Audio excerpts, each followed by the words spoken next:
Sir, जिस तरह कहा गया है कि आइन के आर्टिकल 51 और 106 को रीराइट किया गया है, क्योंकि फैसला तो असल में सुन्नी इत्तेहाद आई थी, पीटीआई तो गई नहीं थी, ना वो 80 अरकान जो हैं वो पार्टी बने थे। तो कहा यह जा रहा है कानूनी तौर पर, जो कुछ लोग हैं जो बड़े नामी गिरामी हैं, वो ये कहते हैं कि जनाब आप इस जो लोअर कोर्ट का फ़ैसला था, ये इलेक्शन कमीशन का फ़ैसला है, उसके ऊपर आप तशरीह तो कर सकते हैं, उस फैसले को आप कलअदम कर सकते हैं या सपोर्ट कर सकते हैं, लेकिन ये जो फ़ैसला आया है ये टोटल 106, 51 को रीराइट किया गया है, जो कि सुप्रीम कोर्ट की जुरिडिक्शन नहीं है।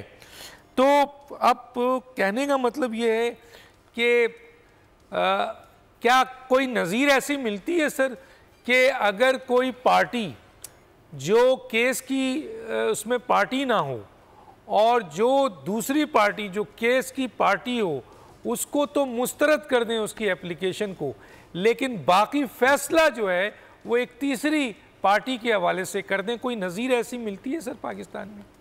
डॉक्टर साहब जी, मैं आपकी बात समझ रहा हूँ। मुझे इसमें जो आपने फरमाया कि कोई फैसला दो पार्टी के दरमियान था, रिलीज तीसरी को दे दिया गया, ये बिल्कुल इसी तरह ही है। मुझे कोई बिल्कुल ऐसी नज़ीर नजर नहीं आती कि सुप्रीम कोर्ट ने कभी कोई ऐसा फैसला दिया हो कि पार्टीज दो हैं और दोनों पार्टीज को छोड़ के ना या तो सुन्नी इत्तेहाद काउंसिल को ये फेवर में जाना चाहिए था या उनके खिलाफ जाना चाहिए था, जो गवर्नमेंट है उसकी फेवर में चली जाती।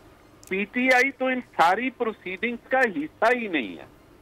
और इसमें मैं समझता हूं कि चीफ जस्टिस साहब ने एक दो दफा कहा भी अपनी प्रोसीडिंग्स के दौरान कि अगर हमारे सामने पीटीआई होती तो उनका केस ज्यादा।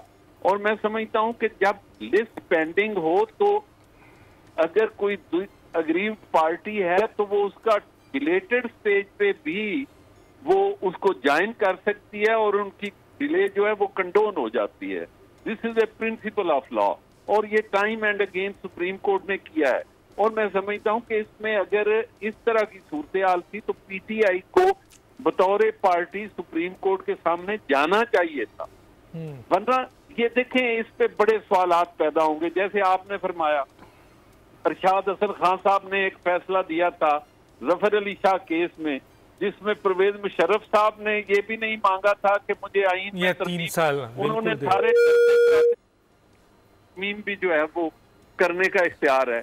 इसी तरह इस मौजूदा फैसले में जो नहीं मांगा गया वो भी दे दिया गया है। और इसमें एक मैं समझता हूं कि हमारे जजेस को हमें बड़ा बसाद एहतराम मैं कहता हूं कि पॉपुलर डिसीजन की बजाय आइन और कानून के मुताबिक होने चाहिए फैसले। ठीक है सर, इसका मतलब है आइन और कानून के मुताबिक फैसला नहीं है। सब्सक्राइब करें और बेल दबाएं ताकि कोई खबर रह न जाए।